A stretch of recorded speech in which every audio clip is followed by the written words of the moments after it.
Bom dia, meus amados irmãos, a graça e a paz do Senhor Jesus. Louvado seja sempre o nome do Senhor. Nós vimos ontem a importância de nós estarmos meditando, conhecendo a Escritura. Porque conhecer a Escritura é conhecer Deus e as obras de Deus que são reveladas a nós.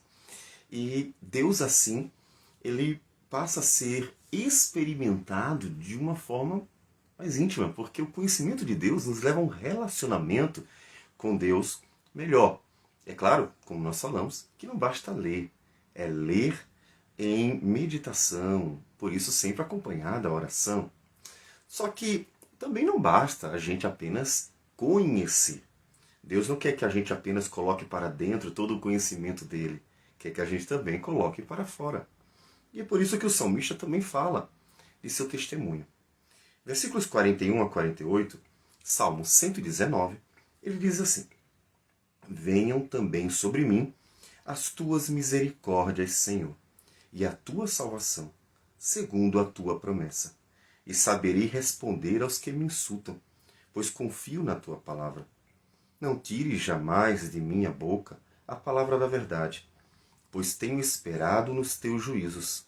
Assim, observarei de contínuo a tua lei para todo sempre, e andarei com largueza, pois me empenho pelos teus preceitos. Também falarei dos teus testemunhos na presença dos reis, e não me envergonharei. Terei prazer nos teus mandamentos, os quais eu amo.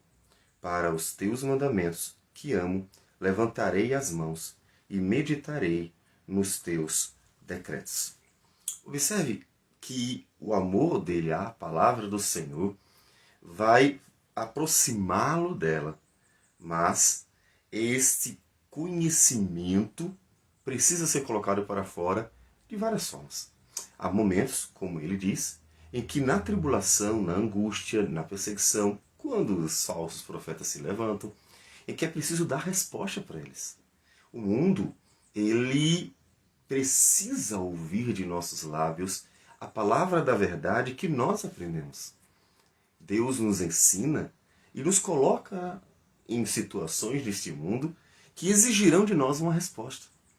Essa resposta glorificará a Deus porque é um testemunho do conhecimento de Deus, é um testemunho de quem é Deus. Portanto, nós somos porta-vozes ambulantes. Nós estamos sempre carregando conosco uma trombeta para anunciar a graciosa salvação do Senhor. Estamos sempre andando com uma bandeira erguida, a bandeira da Nova Jerusalém. Nós somos testemunhas vivas.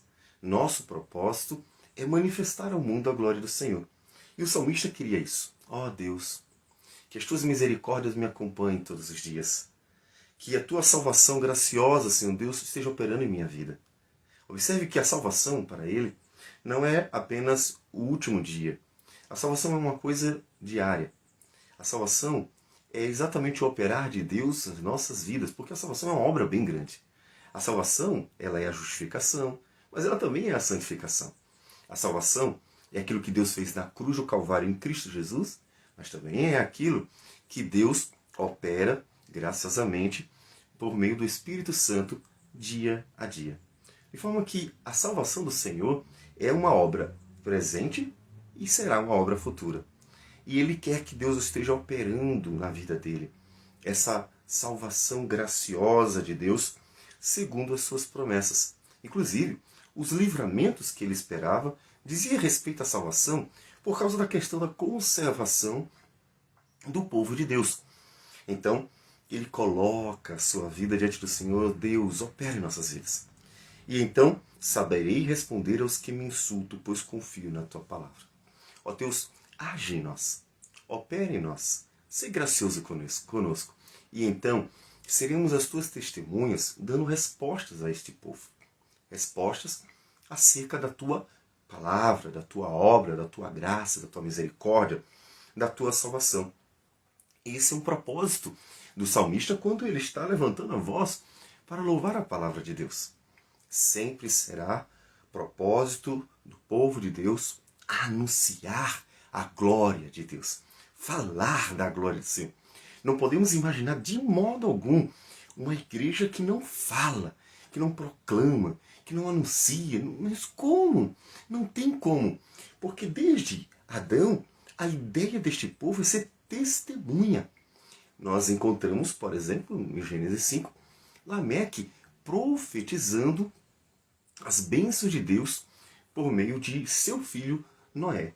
Ou seja, ele anunciou que Deus não se esqueceu de seu povo, mesmo que eles estivessem vivendo ainda num mundo que jaz no maligno. E assim vocês vão vendo que a igreja do Senhor de todas as gerações sempre teve que levantar a voz para falar algo. Quando Deus chama Abraão, Isaque e Jacó, eles servem na sua própria vida de testemunhas. E Deus os coloca em situações em que eles se tornam essa testemunha fiel para os povos ao redor. Como aconteceu quando Abraão foi para a cidade de Gerar, quando Isaque fez a mesma coisa, quando Jacó foi até a terra de sua mãe para buscar a esposa e Labão viu que Deus era com ele.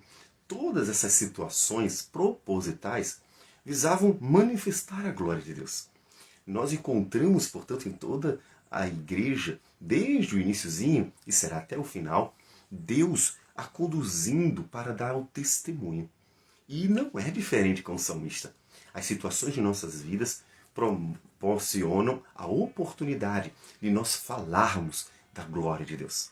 Falarmos de como Deus foi bom conosco, falarmos de como Deus tem sido gracioso conosco, falarmos da bondade de Deus que nos acompanha todos os dias, falarmos da glória de Deus manifesta em seu poder redentor na cruz do Calvário e também deste poder redentor que dia a dia vai nos salvando, nos livrando dos males, nos livrando das perseguições, ou nos livrando da maldade dos homens, nos livrando de tantas coisas.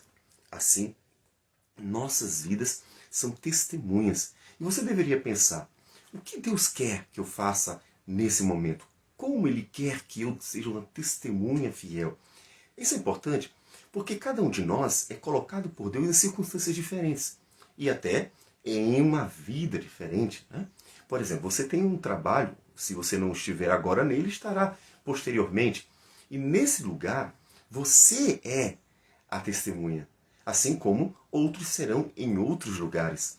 E o salmista pede que Deus não tire jamais da minha boca a palavra da verdade, pois tenho esperado nos teus juízos.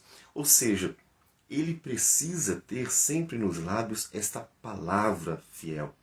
Ele se preocupa com a justiça. Observe que ele não quer fechar a boca porque fora pressionado pelo mal, ou porque viu que parece não haver nenhuma vantagem em defender a verdade, já que a maldade tantas vezes parece sobrepor, parece vencer, parece estar em grande vantagem. Todavia, ele quer que mesmo nas lutas e dificuldades, quando parece não haver vantagem em falar a verdade, quando for difícil e quando for pressionado, ele quer continuar firme com esta palavra na boca. Foi exatamente o que o Senhor Jesus fez. O Senhor Jesus falou toda a verdade, glorificou ao Pai, anunciou a palavra de Deus a uma geração que não queria. Os fariseus eram a liderança político-religiosa da época. Os saduceus, que assumiram o sacerdócio, faziam parte da liderança da religião dos judeus. Portanto, ele não tinha apoio nenhum para anunciar a verdade. Os judeus só queriam comer e beber, estavam preocupados com o próprio ventre. E Jesus diz isso no Evangelho de João. Dessa forma, Jesus não encontrou uma sociedade ávida por conhecer a verdade. Encontrou uma sociedade que era como ovelhas perdidas que não tem pastor. Assim, o Senhor Jesus teve que enfrentar todas as adversidades e não deixou de anunciar. Ele não deixou de anunciar a verdade para o povo, para os líderes, para todos. Você também não pode deixar. Jesus nos ensinou que não há situação, circunstância que molde a nossa propósito de falar a verdade. Ou seja, nós não somos movidos por situações no sentido de que nós não devemos deixar de falar a palavra, mesmo quando ela não é bem quista, não é aceita, não é desejada. Você deve continuar ensinando. Fale. Fale onde você estiver, fale para onde você for, dê testemunho da grandeza, do poder, da graça de Deus, porque tudo isso que você tem aprendido para você passar adiante. O propósito da igreja é levantar a bandeira da verdade e anunciá-la aos quatro cantos da terra, para que Deus seja glorificado nela. Quando Jesus voltar, então confirmará tudo aquilo que a igreja insistentemente havia anunciado. E então será glorificado o Senhor e a igreja se alegrará. Não desista. Não importa a situação, que ela não molde você, que antes você mantenha-se firme em todo o tempo, para que Deus seja conhecido por você, que tem aprendido a palavra de Deus. Vamos orar. Senhor Deus amado, bendito o teu nome. Agradecemos por tudo. Que o Senhor nos ajude a ser firmes e fortes como uma igreja, que não teme, ó Deus, os homens, que não tem medo, ó Deus, das situações adversas, e que abre os lábios, abre a boca para em alta voz proclamar a tua palavra, que é a verdade. E assim, Senhor, Deus, glorificar o teu nome, não importa o que tenha que acontecer. Que o Senhor receba a nossa oração, nossa gratidão por tudo, e tudo em nome de Jesus. Amém, Senhor. Que Deus abençoe a todos e tenham um bom dia.